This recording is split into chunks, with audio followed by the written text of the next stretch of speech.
Tonight, new details in a shooting on the Fond du Lac Reservation that left a 16-year-old dead earlier this week. Plus, speaking out, we're hearing from the father of a man gunned down by police after an apparent shootout in Minneapolis. And back in action, the Big House in Michigan is being repurposed to become a giant vaccination site. Look at how they plan to pull it off. From CBS3 Duluth, this is the CBS3 News at 6. Good evening, I'm Anthony Mack. Kristen is off tonight. Thanks for joining us. New details tonight, 3 days after a fatal shooting on the Fond du Lac Reservation. It happened early Monday morning outside a home in Breveter Township. Tonight, authorities say it was 16-year-old Joseph Peterson of Cloquet who was killed. Now, as the search continues for the suspect, 18-year-old Joseph Forencam, charges against him shed new light on what witnesses say led up to the gun going off. CBS 3's Natalie Grant spent the day looking at court documents and explains what was in there. Tony, authorities say that around 1:15 on Monday morning, a group of people, including Peterson and Forencam, were drinking in a parked pickup truck. Two people who were in that car spoke with authorities shortly after the shooting. They both told police Forencam had been waving a gun around, showing it off, and pointing it at people in the pickup. At one point, the gun went off, striking Peterson in the face. One witness told authorities he thought the gun went off accidentally when Forencam's arm hit the center console. The other said his eyes were closed at the time and wasn't sure exactly what happened. While witnesses called for an ambulance, they said they heard 8 more shots fired. It's unclear what Forencam was shooting at, but one witness said he was outside the pickup truck at the time. One witness did tell police that Forencam and Peterson were close friends. Court documents also indicated that witnesses said there was no fighting or arguing happening that night. Now, as we mentioned, Forencam is still on the run tonight, but authorities have issued a warrant for his arrest. If you know where he is or have any other information, you're asked to call 911. Tony? Thanks, Natalie. Meanwhile, an investigation is underway after a fatal officer-involved shooting in Minneapolis. It happened outside a gas station last night after officers pulled over who they described as a felony suspect. That suspect apparently fired at police before police fired their first shots. Initial witness statements indicate that the subject involved in this felony stop fired first at Minneapolis police officers who then exchanged gunfire with the suspect. A woman riding in the car with him was not injured. The Minnesota BCA is on scene to investigate. Officers involved were wearing their body cameras. That footage was just released. We'll have that tonight at 10. Meanwhile, we're hearing from the father of the man who died. He was just sitting in the car, and the bullets were shot him. No reason with that. What we were here because why they were shooting him? Because okay, with his color, he's a black man. The incident comes the day after the department announced new disciplinary action following police misconduct. Switching gears now, several pet food products from Sport Mix have been recalled after dozens of dogs have died. According to the FDA, the dog and cat food products may contain potentially fatal levels of mold that can grow on corn and other grains used in pet food. At high levels, it can cause illness and death. The FDA says at least 28 dogs have died so far. In another recall, Target is recalling hundreds of thousands of infant items that could choke or pinch your baby. The first involves these girls' swimsuits. Target says the Cat and Jack one-piece rash guard swimsuits were sold in stores and online. The second recall involves nearly 300,000 Cloud Island infant rompers. You're asked to contact Target for more information. All right, let's check in on the weather now. Dave, chilly start to the day for a lot of us out there. Yeah, I was thinking we'd bottom out around 5 above, but a few towns went below that, below zero, in fact, especially towards the Hibbing side of life, where temperatures got down to around 10 below. We take a look at the map there to prove the point, and technically it made it to 11 below, 2 below for Big Fork and Grand Rapids, and for Moose Lake as well, but 6 above Ashland, 6 above Ironwood, and 15 above for the folks in Watersmeet. That was the tropical zone. I think most of us will be joining Watersmeet for low temperatures tonight because of cloud cover created by a temperature inversion today. High pressure as planned did take over our barometers, but nobody told the sky. A stable layer trapped some moisture there, and a deck of stratus clouds popped up and even kicked out a couple of snow flurries. And it should stay with us tonight. So cloudy tonight, but partly sunny at least on Friday as the higher pressure works more to push down that cloud development. Taking a look at our day planner for Friday, then we'll wake up to about 15 above. and then by lunchtime 20 degrees and maybe 23 topping out there in the afternoon. That's about 4 degrees warmer than normal, and it'll just get warmer than that a couple days on here. We'll talk about how far on and for how long in just a few more minutes. Thanks, Dave. An update to a story we reported earlier this week. Wisconsin health officials now say hundreds of doses of COVID-19 vaccines were intentionally spoiled. They say 500 doses of coronavirus vaccine had to be thrown out after they were left unrefrigerated at the Aurora Medical Center near Milwaukee. Initial reports stated an employee accidentally left the doses out overnight. However, in a statement, the employee apparently said they did that on purpose. This afternoon, authorities arrested the employee after he had been fired on suspicion of reckless endangerment, adulterating a prescription drug, and criminal damage to property. We became increasingly suspicious of the behavior of the individual in question. The individual was suspended and, after multiple interviews over the course of the week, admitted yesterday to intentionally removing the vaccine from refrigeration. Police did not identify the pharmacist since he has not been formally charged. The FBI and FDA are investigating. Meanwhile, University of Michigan in Ann Arbor reopened its sports stadium today, known as the Big House, but athletics are still on hold. Instead, it's being used as a COVID-19 vaccination center in the efforts to quickly vaccinate as many people as possible. The first day of vaccinations at Michigan Stadium was today, and hundreds of university employees and students were scheduled to receive their first dose of the Pfizer vaccine.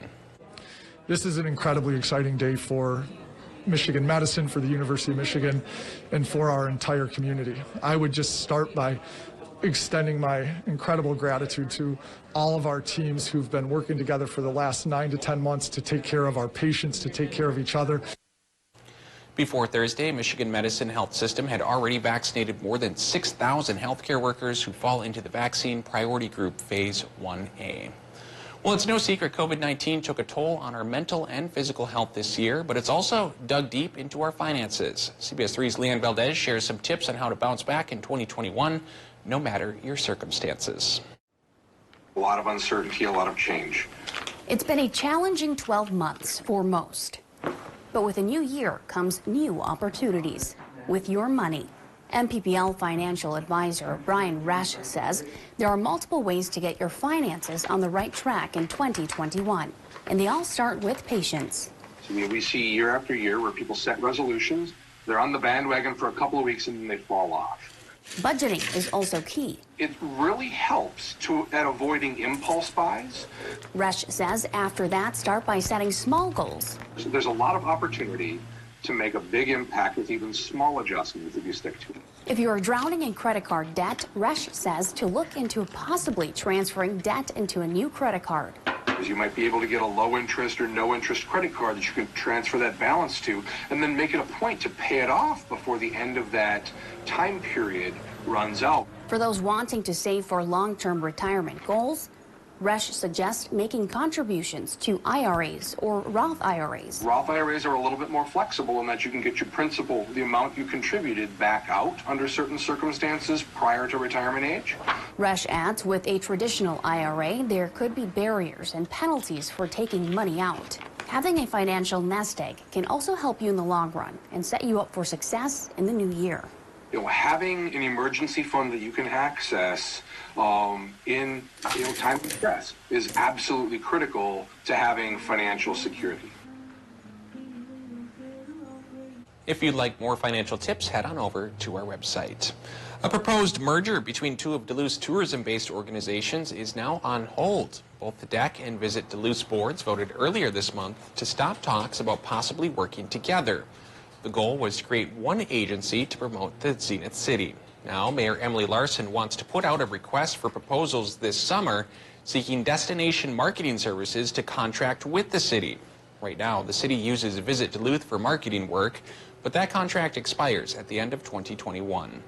In a statement today, Visit Duluth's president, Anna Tansky, said they respect Mayor Larson's decision to issue a request for proposals, and she looks forward to showcasing their success, experience, and commitment. Still to come on Live Local CBS 3, without a place to call home, keeping strong personal hygiene habits may be hard to do. How one local company hopes to help, coming up next. Well, National Weather Service Duluth still hasn't updated today's highs and lows. Maybe the party's already started there. I better go check it out at 6:30. But checking out today's record high temp, 49 degrees from the year 1904. We didn't do that today or tomorrow, but warmer weather, at least slightly warmer, is on our way. We'll talk about for how long coming up after our break. Live, local, CBS3 News at 6 with Kristen Vaki, Anthony Matt, Kelly Hinson, and weather with meteorologist Dave Anderson on Live, local, CBS3. When severe weather hits, tune to CBS3 for up-to-date coverage morning and night. Welcome to Medical Insight, a weekly healthcare feature brought to you by the experts at Essentia Health. Here's your host, Louis St. George. Today on Medical Insight, we'll look at Essentia Health's home monitoring program, which tracks patients' well-being remotely through technology on a tablet with an oximeter, blood pressure cuff, and thermometer. Home monitoring is the technology that allows us to be able to monitor a patient in their home, outside of the clinic, outside of the hospital, allows providers and the care teams to be able to identify how patients are doing even when they're not in sight. So it doesn't require the patient to be continuously hooked up on a monitor. It doesn't require a lot of time. The results are taken quickly and able to be reported back to the care teams. We will have RNs and LPNs that will be monitoring the dashboard 24 hours a day and reaching out anytime a vital comes in that's out of range or a questionnaire is out of range and the patient needs help. People who are eligible include those with COVID-19, as well as select conditions like cancer or heart failure. The goal is intervention. We don't want to practice medicine waiting for the 11th hour crisis to happen, because that entails a lot of suffering on the part of the patient and the family, and a lot of anxiety and worry. If we can go upstream and try to detect signs or symptoms of a worsening condition, we can make an intervention in real time and try to make a change in that person's life. We feel that people living with chronic illnesses will live longer and they will live a higher quality of life. Other advantages of home monitoring include reducing hospital visits and getting patients home sooner, lowering healthcare costs, and reducing unnecessary travel. For Medical Insight, I'm Louis St. George. To learn more about this and other health topics, visit essentiahealth.org/medical insight. Injured? Call Stockman Law Office. Serious injuries including wrongful death, medical malpractice, and nursing home neglect. Call anytime, 218-576-8599. No recovery, no fee. Stockman Law Office. Serious injuries, serious law.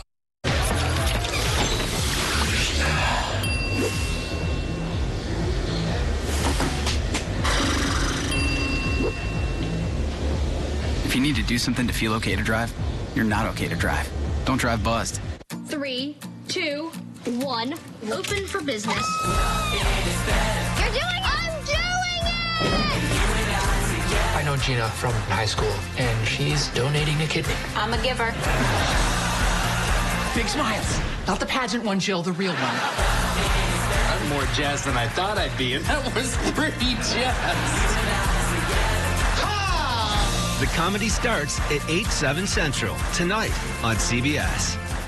CBS3 News is brought to you by Fond du Duluth Casino. CBS3 Weather is brought to you by Heritage Window and Door. Now, the CBS3 Duluth Weather Max forecast with meteorologist Dave Anderson. Well, we got snow the other day, and our road crews are still trying to keep up with it and get rid of it in some spots. Much of northern Minnesota is back to good driving conditions, indicated by the green on the map. But south of the Twin Ports, there are still a couple scattered slippery spots here and there on 35. And then into Wisconsin on 35, 53, 63, and 2. But on a bright note, towards the UP, things have improved there. So we're getting better, and without really any major snowfall coming our way this week, they should become fine, hopefully as early as tomorrow to kick off the new year. We'll talk more about that new year forecast in just a bit, but let's get a look at the current conditions from Duluth International Airport while eyeing up a live shot now of downtown Ely, where that snow the other day brought up snow totals rather nicely. And I've been told that Big Dutch, the famous sliding hill on the golf course, has been opened for use. although we old-timers knew that Little Dutch, not too far away, was a much steeper hill and a little bit hairier of a ride. Haven't heard if that one's open yet. Well, right now at the airport in Duluth, current temp is 14. Southwest winds going 9 miles per hour. Air pressure at the surface is fairly high at 30.24 inches, but not high enough to squash a stratus deck kicked up by a temperature inversion today, and that's why we didn't get the partly cloudy sky I was hoping for. It stayed mostly cloudy most of the day for most towns. Well, current temperatures are running from 15 to 19 at this hour in the Upper Peninsula, and they're going from 15 to 18 in northwestern Wisconsin. In the middle of the pack is Superior at 16. East central Minnesota's in the mid to upper teens. North Shore is running about 10 to 14 for most places in Lake County there. It's towards Cook County where it's warmer from 19 to 28. Vermilion Range numbers, low teens, mid-teens for the Mesabi and border country, upper teens. Low temps tonight could get into the single digits above zero for Hibbing, but for the rest of us, probably the teens, thanks again to that persistent cloud deck that's up aloft. It's not a very thick cloud deck, so it's not showing up very well on the satellite imagery, but where the little waves of heavier clouds do come across, we're seeing them show up on the picture just a little bit. And hopefully they break up from the picture a little bit tomorrow as that higher pressure continues to increase our air pressure. Maybe we'll have a few holes punched into the cloud deck tomorrow for partial sunshine. Temperature-wise, though, it should be mild, near normal for the weekend and close to 30 by the start of next week. A warm-up that'll help set the stage for our next snow chance. This low-pressure system working through the Pacific Northwest should be with us on Wednesday to bring us a 30% chance for light snow. Not a huge deal this time around. And after the last two big ones, maybe we do need a little bit of a break. Tonight, Minnesota low temps from 9 to 16, mostly cloudy sky, as the inversion continues to exhaust its heat energy aloft. And for Wisconsin and Michigan, low temps there 10 to 15. For tomorrow, with partial sunshine, Wisconsin and Michigan should run 24 to 28. That's warmer than normal. Normal's 19. Minnesota will go 23 to 28. Partial sunshine, becoming clear to partly cloudy on Saturday. And then 30 degrees on Sunday, Tony. Low 30s for Monday and Tuesday. Upper 20s come Wednesday when we get that 30% chance for what now looks like just light snow. Okay. In turn, giving way towards partial sunshine at 28 by Thursday. Looks like a pretty nice start to the year 2021 from a weather perspective. Yeah, it's not going to be too dramatic. No big snowstorm, no massive Arctic outbreak, but no huge warm spell either. Yeah, and cold enough for people to enjoy those outdoor activities That is as well. true. Thanks, Dave. When you don't have a place to call home, keeping up with personal hygiene can be a real challenge. But now there's a solution in Duluth. CBS3's Alex Libby explains why this addition was a long time coming. Here at the Damiano Center, there's a new place for people to go to improve their hygiene. The facility includes 6 separated rooms that all house a shower, toilet, and a sink. The facility was just delivered Wednesday, and they are planning on getting it up and running in the coming weeks. It will be located by the Damiano Center for at least the near future, but Seth Currier, the executive director of the Damiano Center, says it can be moved if needed. It's a mobile unit, so right now, I mean, it's here, but we do have the capacity to be able to move it if needed to, but for the foreseeable future, it'll be here. The facility was mostly paid for thanks to the help from Federal CARES Act, and the upkeep costs will be paid for by the Damiano Center. Courier says they'll be cleaning the facility after each use, so right now they're only planning on being open during business hours, Monday through Friday.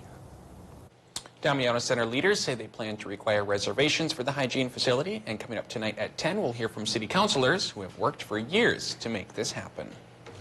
Still ahead in sports, another blow to college hockey in the Northland. Kelly's in with the details coming up.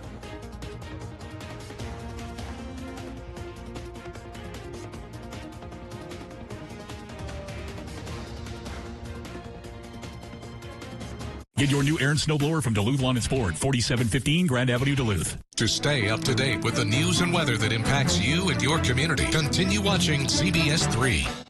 CBS3 live cams are brought to you by Kohler Chevrolet Buick GMC Cadillac. You're not just getting a car, you're getting Kohler. Start the new year with a new look from Home Furniture. For 3 days only, take up to an extra 10% off sale prices, plus 0% interest financing for 3 years and free no-contact shipping. 3 days of special financing plus 10% off sale prices during Home's New Year's sale. It's the season for streaming and the perfect time to power up all your devices with Extreme Internet. Call today and save with prices as low as $19.99 a month for 1 year. Go dashing through your shows with amazing speeds from 60 meg up to 1 gig. Powerful in-home Wi-Fi and 99.99% network reliability. Enjoy the gift of high-speed entertainment for as low as $19.99 a month for 1 year. Dial 844-EXTREME2. At Miners National Bank of Evelyn, we know it takes knowledge, dedication, and teamwork to be the home loan experts. With over 115 years and 4 family generations, we have proven we have the experience to be the best in the business. For your first or next home loan, call the experts you can trust at Miners National Bank. Their teamwork is unmatched, and they will bump out any rough spots along the way. Make your house a home with Miners National Bank. Equal housing lender, member FDIC. Heart attacks and strokes happen, even in the midst of COVID-19, and at least one will occur while you're watching this. Heart attacks and strokes are medical emergencies. If you experience symptoms of a heart attack or stroke, do not delay seeking care. Call 911 immediately. Hospitals are prepared and can safely treat you. Visit cdc.gov/coronavirus to learn more.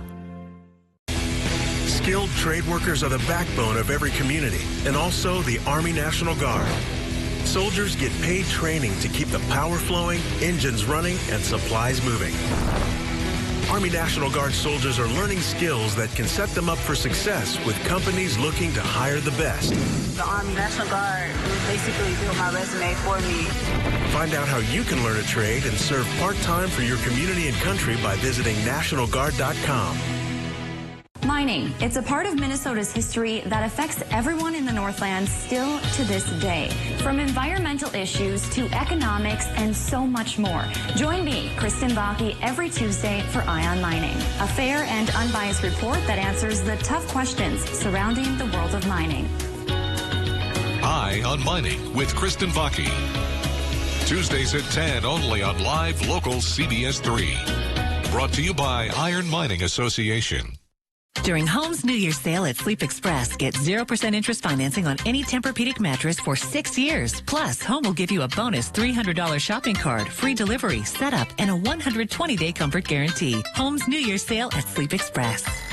For coverage that matters most to you, tune to CBS3. Now, CBS3 Sports with Kelly Hinson.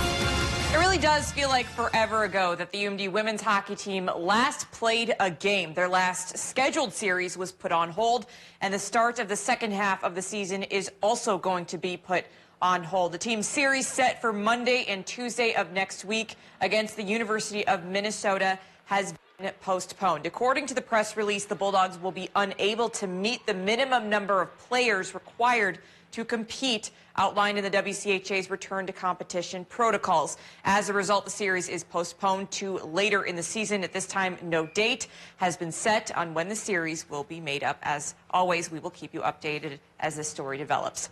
As of right now, the men's hockey team is still on for their series this weekend. The team hits the road for the first time outside of a bubble since last season as they head to St. Cloud. The team fared pretty well in the pod, playing against teams in one of the toughest leagues in all of college sport. The Bulldogs finished 5-2-2. That record was completed without having faced St. Cloud State. They went to see the Huskies play in a few of their games, but at the end of the day, they are focusing on staying consistent with the Bulldogs game.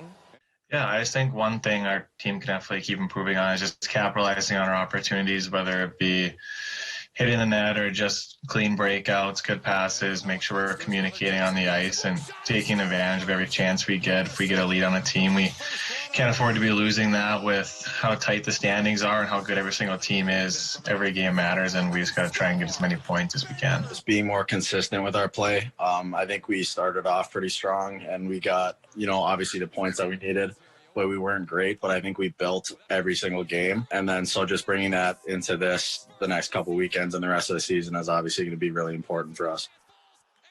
And the coaching staff continues to preach the importance of starting and ending games. UMD had a few missed opportunities when it came to blown leads and sloppy periods. Playing a full 60 minutes is something he's been talking about throughout the pod and wanting for the rest of the year is just starting strong and finishing strong and not having any lapses, because all the teams in our league are so good. So if you don't play that full 60 minutes, you're not going to win.